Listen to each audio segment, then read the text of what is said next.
ಇರುವ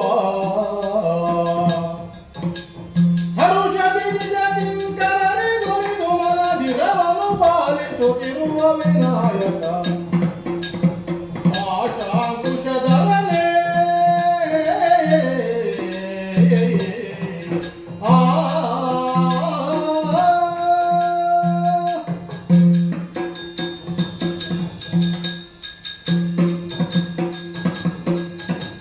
ಈ ವೇದಿಕೆಯನ್ನು ಚೆಂದ ಕಾಣಿಸಿಕೊಟ್ಟಿದ್ದಾರೆ. ಅವರನ್ನು ತುಂಬ ಹೃದಯದಿಂದ ನಮ್ಮ ನಿಮ್ಮೆಲ್ಲರ ಪರವಾಗಿ ಸ್ವಾಗತಿಸ್ತಾ ಇದ್ದೇನೆ. ಪ್ರತಿನಿತ್ಯ ನಾವು ಕಟೀಲಿನ ಪೂಜಿಸುವಂಥ ಓರ್ವರನ್ನು ಕರೆದು ಅವರ ಮೂಲಕವಾಗಿ ಆಶೀರ್ವಚನ ಇದ್ದೇವೆ. ಅದೇ ರೀತಿ ಕಟೀಲಿನ ಕ್ಲಬ್ ನೆರವೇರಬೇಕು ಎಂಬ ಕಾರಣದಿಂದಾಗಿ ಒಬ್ಬೊಬ್ಬರು ಆಶ್ರಯರು ನಮ್ಮ ಈ ಕಾರ್ಯಕ್ರಮಕ್ಕೆ ಬಂದು ನಮ್ಮನ್ನು ಆಶೀರ್ವದಿಸ್ತಾ ಇದ್ದಾರೆ. ಇವತ್ತಿನ ಉತ್ತಮವಾಗಿ ನಡೆಯಲಿ ಎಂದು ನಾನು ಆರಾಧಿಸಿಕೊಂಡು ಬರುತ್ತಿರುವಂತಹ ದುರ್ಗೆಯನ್ನು ಪ್ರಾರ್ಥಿಸುತ್ತಾ ನನ್ನ ಮಾತು ಮುಗಿಸುತ್ತಿದ್ದೇನೆ. ಮುಲ್ಕಿ ಸಮೀಪದ ಕೊಲಕಾಡಿಯಲ್ಲಿ ಆಗ್ತದೆ. ಇವರ ತಂದೆ ಕೃಷ್ಣಪ್ಪ ಪೂಜಾರಿ, ತಾಯಿ ಪದ್ಮಾವತಿ. ಬಾಲ್ಯದ ವಿದ್ಯಾಭ್ಯಾಸವನ್ನು ಮುಲ್ಕಿ ಪರಿಸರದಲ್ಲಿಯೇ ವಿದ್ಯಾಭ್ಯಾಸ ಮಾಡಿದಂಥ ಗಣೇಶ್ ಕೊಲಕಾಡಿಯವರು ದ್ವಿತೀಯ PUC ವರೆಗೆ ವ್ಯಾಸಂಗ ಮಾಡಿದವರು. ಶಾಲಾ ದಿನಗಳಲ್ಲಿಯೇ ಕಿರು ನಾಟಕಗಳು, ಪ್ರಹಸನಗಳು ಇತ್ಯಾದಿಗಳನ್ನೆಲ್ಲ ಬರೆಯುತ್ತಾ ತಮ್ಮದಾದಂಥ ವಿದ್ವತ್ತನ್ನು ಮೈಗೂಡಿಸಿಕೊಂಡವರು.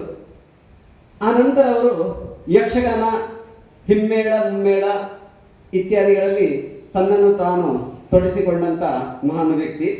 ಹಾಗೆ ಇವರ ಕುರಿತಾಗಿ ಹೇಳಲಿಕ್ಕೆ ಹೋದರೆ ತುಂಬಿದ ಕೊಡ ತುಡುಕುವುದಿಲ್ಲ ಅಂತ. ಯಕ್ಷಗಾನ ರಂಗದ ಹಿಮ್ಮೇಳ ಮುಮ್ಮೇಳದಲ್ಲಿ ಅಪಾರ ಪರಿಣತಿಯನ್ನು ಪಡೆದವರಾದಂಥ ಗಣೇಶ್ ಕೊಲಕಾಡಿಯವರು ತಮ್ಮ ಬಗ್ಗೆ ಇದ್ದಂಥ ಅಹಂಕಾರ ಆಗಲಿ ಆ ಜ್ಞಾನವನ್ನು ಅವರು ಇತರರಲ್ಲಿ ಹೇಳಿಕೊಂಡವರಲ್ಲ. ಒಂದು ರೀತಿಯ ಬೂದಿ ಮುಚ್ಚಿದ ಕೆಂಡದಂತೆ ಇದ್ದವರು ಗಣೇಶ್ ಕೊಲಕಾಡಿಯವರು. ಅವರ ವ್ಯಕ್ತಿತ್ವ ಹೇಗೆ ಕೇಳಿದರೆ ಸರಳತೆ, ಸಜ್ಜನಿಕೆ, ವಿನಮ್ರ ವ್ಯಕ್ತಿತ್ವ, ಶಿಸ್ತು, ಸಮಯ ಪರಿಪಾಲನೆ, ಪರಿಶ್ರಮ ಗಣೇಶ್ ಕೊಲಕಾಡಿಯವರ ಜೀವನದಲ್ಲಿ ಕಾಣಬಹುದಾಗಿದೆ. ಕೊಲಕಾಡಿಯ ಅವರ ಯಕ್ಷಗಾನ ಕ್ಷೇತ್ರದಲ್ಲಿ ಅವರು ದುಡಿದಂಥ ಒಂದು ಸಾಧನೆ ಅವಲೋಕನ ಮಾಡ್ತಾ ಹೋದರೆ ಅವರ ಗುರುಗಳು ಮತ್ತಾರಲ್ಲ, ಚಂದೋ ಬ್ರಹ್ಮ ಎಂದು ಗುರುತಿಸಲ್ಪಟ್ಟಂಥ ಶ್ರೀಮಂತೂರಿನ ದಿವಂಗತ ನಾರಾಯಣ ಶೆಟ್ರ. ಆ ನಾರಾಯಣ ಶೆಟ್ಟರಲ್ಲಿ ಯಕ್ಷಗಾನದ ಕುರಿತಾಗಿ ಆಳವಾದಂಥ ಅಧ್ಯಯನ ಮಾಡಿದವರು. ಪ್ರಸಂಗದ ನಡೆ ಬಗ್ಗೆ, ಪ್ರಸಂಗದ ರಚನೆ ಬಗ್ಗೆ ಗಣೇಶ್ ಕೊಲಕಾಡಿಯವರು ಬಹಳಷ್ಟು ಅಧ್ಯಯನ ಮಾಡಿದವರು ನಾರಾಯಣ ಶೆಟ್ಟರಲ್ಲಿ. 4ನೇ ದಿವಸದ ಸಭಾ ಕಾರ್ಯಕ್ರಮದಂದು ಗಣ್ಯಾತಿಗಣ್ಯರ ಸಮಕ್ಷಮದಲ್ಲಿ ಶ್ರೀ ಸತೀಶ್ ಎಂ ಶೆಟ್ಟಿ ಪಂಜ ಬೈಲಗುಟ್ಟು ಇವರಿಗೆ ಗೌರವ ಪುರಸ್ಕಾರವಾಗಿ ಮಗನಾಗಿ 1965ರಲ್ಲಿ ಜನಿಸಿದಿರಿ. ಪ್ರಾಥಮಿಕ, ಪ್ರೌಢ, ಪದವಿ ಪೂರ್ವ ಹಾಗೂ ಪದವಿ ಶಿಕ್ಷಣವನ್ನು ಕನ್ನೂರು ಹಾಗೂ ಆಸುಪಾಸಿನಲ್ಲಿ ನೆರವೇರಿಸಿದಿರಿ. ನಂತರ ನವಮಂಗಳೂರು ಬಂದರು ಹಾಗೂ ಲೋಕೋಪಯೋಗಿ ಗುತ್ತಿಗೆದಾರರಾಗಿ ಪ್ರಗತಿಪರ ಕೃಷಿಕ, ಹವ್ಯಾಸಿ, ಭಾಗವತ ಹಾಗೂ ಅರ್ಥಧಾರಿಯಾದಂತಹ ಆಶ್ರಯರು ಸಂತೋಷ್ ಕುಮಾರ್ ಹೆಗಡೆ, ಧರ್ಮದರ್ಶಿ ಹರಿಕೃಷ್ಣ ಬಲಾರೂರು, ವೇದಿಕೆಯಲ್ಲಿರುವಂತಹ ಎಲ್ಲ ಗಣ್ಯರು ಈ ಕಾರ್ಯಕ್ರಮವನ್ನು ನೆರವೇರಿಸಿಕೊಡ್ತಾ ಇದ್ದಾರೆ. ಸತೀಶ್ ಎಂ ಶೆಟ್ಟಿ ಅವರಿಗೆ ಸನ್ಮಾನವನ್ನು ಮಾಡ್ತಾ ಇದ್ದಾರೆ.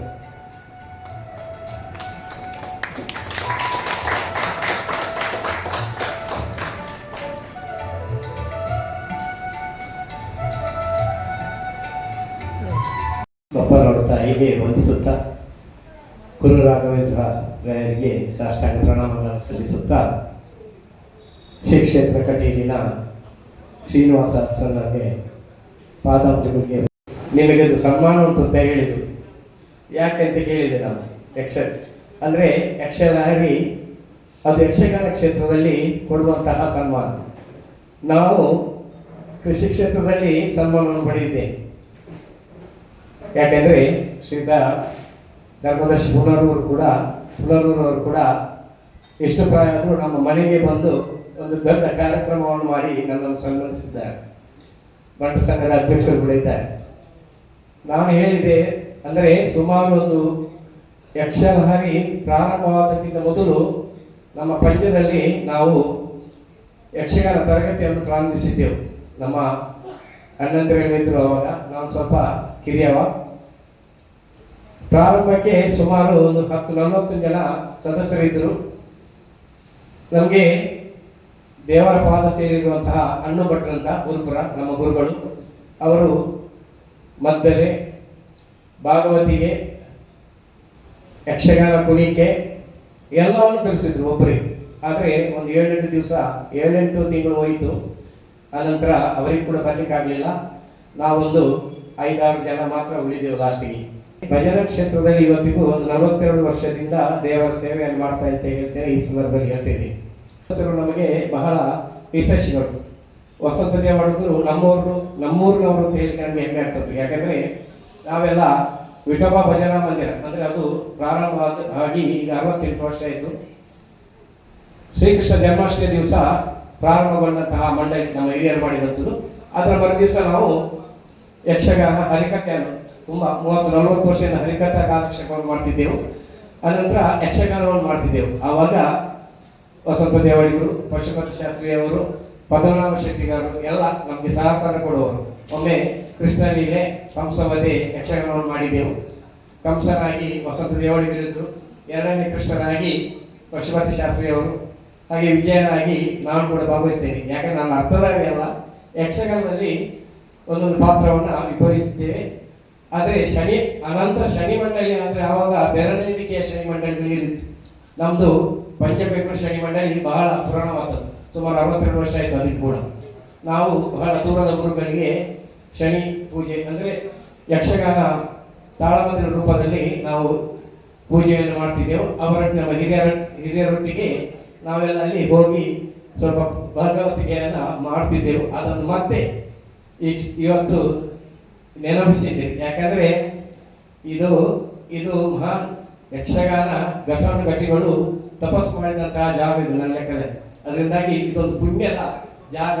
ಇದರಲ್ಲಿ ಕೂಡ ಸನ್ಮಾನ ಪಡೆಯಬೇಕಾದ್ರೆ ನಮ್ಮ ತಂದೆ ತಾಯಿಗಳು ಮಾಡಿದಂತಹ ಪುಣ್ಯದ ಫಲ ಅಂತ ನಾವು ಇರಿಸಿಕೊಂಡು ಸ್ವೀಕರಿಸಿದ್ದೇವೆ. ಸಂತೋಷವಾಗಿದೆ. ಅದಲ್ಲದೆ ನಮ್ಮ ಸರಾಗವಾಗಿ 4 ವರ್ಷದಿಂದ ನಮ್ಮ ಶನೀಶ್ವರ ಮಂಡಳಿ ಇವರು ಬಾಲಕೃಷ್ಣ ದೇವಾಡಿಗರಿದ್ದಾರೆ. ಅವರಿಗೂ ಕೂಡ ಸನ್ಮಾನ ಆಗಿದೆ. ದಿವಂಗತ ನಲ್ಲೆಗುತ್ತು ವಸಂತ ಶೆಟ್ಟರು, ಮಮ್ಮೆಟ್ಟು ಜಗನ್ನಾಥ ಶೆಟ್ಟರು ಹಾಗೂ ನಾನು 4 ವರ್ಷದಲ್ಲಿ ನಮ್ಮ ಶನೀಶ್ವರ ಮಂಡಳಿಯ 4 ಸದಸ್ಯರಿಗೆ ಸನ್ಮಾನ ಈ ಜಾಗದಲ್ಲಿ ಆಗಿದೆ ಅಂತ ಹೇಳಿಕ್ಕೆ ನನಗೆ ತುಂಬಾ ಸಂತೋಷ. ವಕ್ತವನ್ನ ಚೆನ್ನಾಗಿ ನಡೆಸಿಕೊಟ್ಟಂತಹ ಅಕ್ಷರಧಾರಿ ಒಳ್ಳೆಯದಾಗಿ ಎಲ್ಲ ಹಿರಿಯರ ಅನುಗ್ರಹವನ್ನು ಕೇಳುತ್ತಾ, ಇನ್ನೊಂದು ವಿಷಯ ನಮ್ಮ ಕೀರ್ತಿಶೇಷ ಶ್ರೀನಿವಾಸ ಭಟ್ರ ಬಗ್ಗೆ. ಅವರದೊಂದು ಮನೆ ಆಗ್ತಿತ್ತು ಕಿನಿಗಳೇ. ನಾನೊಂದು ಅವಾಗೊಂದು ಕಂಪನಿಯಲ್ಲಿ ಇದ್ದೆ, ಕನ್ಸ್ಟ್ರಕ್ಷನ್, ಅಯೋಧ್ಯ ಕಾಪುತ.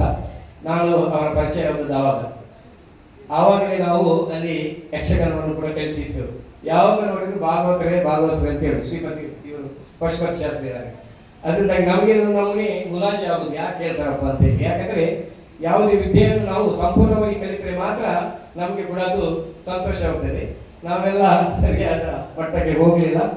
ಅವರನ್ನು ನೆನೆಸ್ಕೊಳ್ಳುತ್ತಾ ಶ್ರೀನಿವಾಸ ಭಟ್ರನ್ನು ಕೂಡ ಯಕ್ಷಗಾನ ಎಲ್ಲ ಸದಸ್ಯರಿಗೂ ವಂದಿಸುತ್ತಾ ಯಕ್ಷಗಾನಿಗೆ ನಮಸ್ಕಾರ.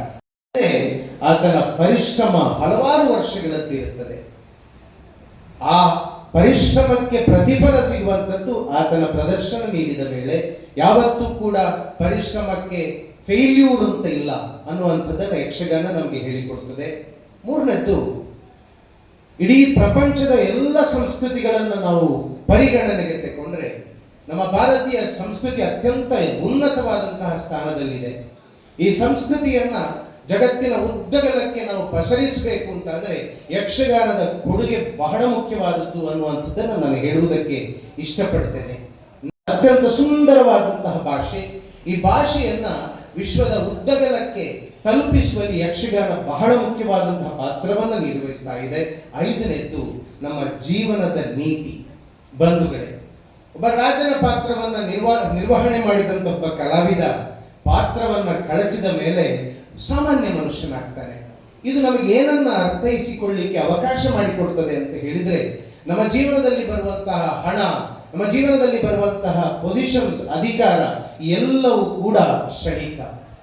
ಹಾಗಾಗಿ ಯಾವುದು ಇಲ್ಲಿ ಪರ್ಮನೆಂಟ್ ಅಂತ ಹೇಳಿದರೆ ಖಂಡಿತವಾಗಿಯೂ ಕೂಡ ನಾವು ಮಾಡುವಂತಹ ಸತ್ಕರ್ಮಗಳು ಹಾಗೂ ನಮ್ಮ ಒಳ್ಳೆಯ ವ್ಯಕ್ತಿತ್ವ ಎಲ್ಲ ವಿಷಯಗಳನ್ನ ಕಲಿಸುವಂತಹ ಯಕ್ಷಗಾನ ಮುಂದಕ್ಕೂ ಕೂಡ ಉಳಿಬೇಕು.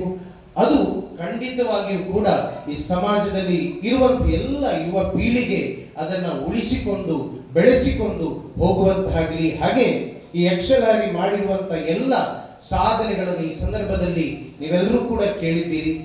ಇದನ್ನ ಸಂಸ್ಥಾಪನೆ ಮಾಡಿರುವಂತಹ ಈ ಶ್ರೀನಿವಾಸ್ ಭಟ್ ಇವರನ್ನ ಇನ್ನೊಮ್ಮೆ ಸ್ಮರಿಸಿಕೊಳ್ಳುತ್ತಾ ಯಕ್ಷಗಾರಿ ಇನ್ನಷ್ಟು ಬೆಳಿಬೇಕು, ಇಂತಹ ಸಾವಿರಾರು ಸಂಸ್ಥೆಗಳು ಬೆಳಿಬೇಕು ಎನ್ನುವಂತಹ ಮಾತನಾಡುತ್ತಾ ಅವಕಾಶಕ್ಕಾಗಿ ಇಲ್ಲಿ ಬೇನಾರಕ್ಕು ನೀನು ಬರ್ಬೇಕಂತ ಹೇಳಿ ನಮ್ಮನ್ನು ಇಲ್ಲಿಗೆ ಕರ್ತಂದದ್ದು ಸ್ವಾತಿ ಭಟ್ರು. ಇದು ಉತ್ತಮ ಒಂದು ಯೋಜನೆ ಇವರು. ಈಗ ಕಟೀಲ್ನಲ್ಲಿ ಕೆಲವರು ಕೇಳ್ತಾರೆ, ಯಾವುದು ಫಂಕ್ಷನ್ ಇಲ್ಲ ಮಾರೆ, ರಿಟೈರ್ಡ್ ಆದವರಿಗೆ ಸಾಯಂಕಾಲದ ಹೊತ್ತು ಸಮಯ ಹೋಗುವುದಿಲ್ಲ. ಕೆಲವು ಜನ ಕೇಳ್ತಾರೆ, ಯಾವಾಗಲೂ ಒಂದು ಫಂಕ್ಷನ್ ಆಗ್ತಾ ಇರಬೇಕಂತೇಳಿ. ಈಗ ಇದು ಈ ಕಾರ್ಯಕ್ರಮವನ್ನು ಎಷ್ಟೋ ಜನ ನೋಡುವವರಿದ್ದಾರೆ, ಅಂದರೆ ಸಾಯಂಕಾಲದ ಹೊತ್ತು ಅವರಿಗೆ ಸಮಯ ಹೋಗುವುದಿಲ್ಲ. ಇದನ್ನು ಸೂರ್ಯ ಚಂದ್ರರಿರುವ ತನಕ ಯಕ್ಷಗಾರಿಯನ್ನು ಇದನ್ನು ಮುಂದಕ್ಕೆ ಕೊಂಡೋಗ್ಲಿ, ಇವರಿಗೆ ದೇವರು ಒಳ್ಳೇದು ಮಾಡಲಿ. ಯಾವ ರೀತಿ ಮಾಡ್ತಾ ಇದೆ ಅಂತ ಹೇಳಿದ್ರೆ ನಿಜವಾಗಿ ಇದೊಂದು ಎಲ್ಲ ನಮ್ಮ ಊರಿಗೆ ಪರಮಲ್ಲ ದೇಶ ವಿದೇಶಗಳಿಗೆ ಒಂದು ಖಂಡಿತವಾಗಲಿ ಇದು ಮಾದರಿ ಅಂತ ಹೇಳಿ ಹೇಳ್ತಾ ಇದ್ದೇನೆ. 3 ಕಾಲು ಅಂದರೆ 3 ಕಾಲು, 4 ಕಾಲು ಅಂದರೆ ಗಡಿಯಾರಲ್ಲಿ ಇಟ್ಟಿದ್ದಾರೆ, ಅದನ್ನು ನೋಡಿಕೊಂಡೇ ನಾವು ಇಲ್ಲಿ ವ್ಯವಹರಿಸಬೇಕು. ನಿಜವಾಗಿಯೂ ಅದು ಒಳ್ಳೆಯ ಕಾರ್ಯಕ್ರಮ.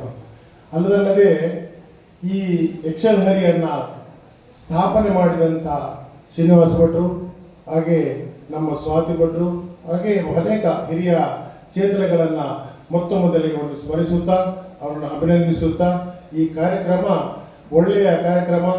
ಸಾಮಾಜಿಕವಾಗಿ ಯಕ್ಷಗಾನಕ್ಕೆ ಸಂಬಂಧಪಟ್ಟಂತೆ ಎಲ್ಲ ರೀತಿಯಲ್ಲಿ ಒಳ್ಳೆಯ ರೀತಿಯಲ್ಲಿ ನಡೀತಾ ಬಂದು ಬಹುಶಃ ಪ್ರತಿದಿನವೂ ಒಳ್ಳೆಯ ಹವ್ಯಾಸಿ ಕಲಾವಿದರಿಗೆ ಸನ್ಮಾನ ಮಾಡುತ್ತಾ ಇವತ್ತು ಬಹುಶಃ ಸತೀಶ್ ಶೆಟ್ಟಿ ಹೇಳಿದ್ರು, ನಾನು ಕಲಿತದ್ದು ಅರ್ಧ ಅಂತ. ಬಹುಶಃ ಕಲಿತದ್ದು ಅರ್ಧ ಆದರೂ ಇವತ್ತು ಅದನ್ನು ಪೂರ್ಣ ಮಾಡಿದೆ. ಯಾಕಂದರೆ ಯಕ್ಷಗಾನದಲ್ಲಿ 1 ನಿಮಿಷ ಹೋಗಿ ಸೇರಿದ್ರು ಅವರು ನಿಜವಾಗಿಯೂ ಕಲಾವಿದ. ಅವನಿಗೆ ಅದರ ಮೇಲೆ ಆಸಕ್ತಿ ಇದ್ದರೆ ಮಾತ್ರ ಅದು ಸಾಧ್ಯ, ಸುಮ್ಮನೆ ಎಲ್ಲರಿಗೂ ಮಾಡಲಿಕ್ಕೆ ಸಾಧ್ಯ ಇಲ್ಲ. ಸತೀಶ್ ಶೆಟ್ರೆ ಇವತ್ತಿನ ಸನ್ಮಾನ ನಿಜವಾದ ಅರ್ಹ ಸನ್ಮಾನ ಅಂತ ಹೇಳುತ್ತಾ, ಇದೇ ರೀತಿ ನಮ್ಮ ಎಲ್ಲ ಯಕ್ಷಗಾನ ಕಲಾವಿದರಿಗೆ ಕೊಡುವಂತಹ ಗೌರವ ಬಹುಶಃ ನಮ್ಮ ಯಕ್ಷಗಾರಿಯಲ್ಲಿ ಮಾತ್ರ ಅತಿ ಹೆಚ್ಚು ಮತ್ತು ಅತಿ ಅಚ್ಚುಕಟ್ಟಾಗಿ ನಡೀತಾ ಇದೆ. ಈ ಕಾರ್ಯಕ್ರಮ ಇನ್ನಷ್ಟು ಬೆಳೆಯಲಿ, ಇದಕ್ಕೆ ನಾವೆಲ್ಲರೂ ಪ್ರೋತ್ಸಾಹಿಸೋಣ. ಆ ದೇವರು ಆಶೀರ್ವದಿಸಲಿ. ಯಕ್ಷಗಾರಿಯಲ್ಲಿ ದುಡಿಯುವಂಥ ಎಲ್ಲ ಅಧ್ಯಕ್ಷರಿಗೂ ಎಲ್ಲ ಸದಸ್ಯರಿಗೂ ದೇವರು ಆರೋಗ್ಯವನ್ನು ಕೊಡಲಿ, ಇನ್ನಷ್ಟು ಬೆಳೆಯುವಂತಾಗಲಿ ಅಂತ ಹೇಳುತ್ತಾ ನನ್ನೆರಡು ಮಾತುಗಳನ್ನು ಮುಗಿಸ್ತೇನೆ. ನಮಸ್ಕಾರ. ಉತ್ತಮ ಸಂದೇಶವನ್ನು ನೀಡಿ ಹರಸಿದ್ದಾರೆ. ಅವರಿಗೆ ಯಕ್ಷಗಾರಿ ಅಧ್ಯಕ್ಷತೆಯನ್ನು ವಹಿಸಿ ಸಮಾರಂಭವನ್ನು ಚಂದ ಕಾಣಿಸಿಕೊಟ್ಟ ದೊಡ್ಡ ಮಟ್ಟದ ಟ್ರೈನಿಂಗ್ ನೋಡಿ ನಮ್ಮೊಂದಿಗೆ ಸಹಕರಿಸಿದ್ದಾರೆ ಚಂದ್ರಶೇಖರ ಸ್ವಾಮೀಜಿಯವರು. ಅವರು ನಿರಂತರ ನಮ್ಮ ಈ ಕಾರ್ಯಕ್ರಮದ ಪ್ರೋತ್ಸಾಹಕರು.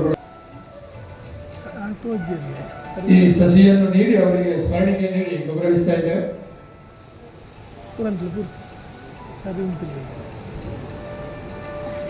ಎಲ್ಲ ಈ ಕಾರ್ಯಕ್ರಮದ ಗಣ್ಯರಿಗೆ ವೇದಿಕೆಯಲ್ಲಿರುವ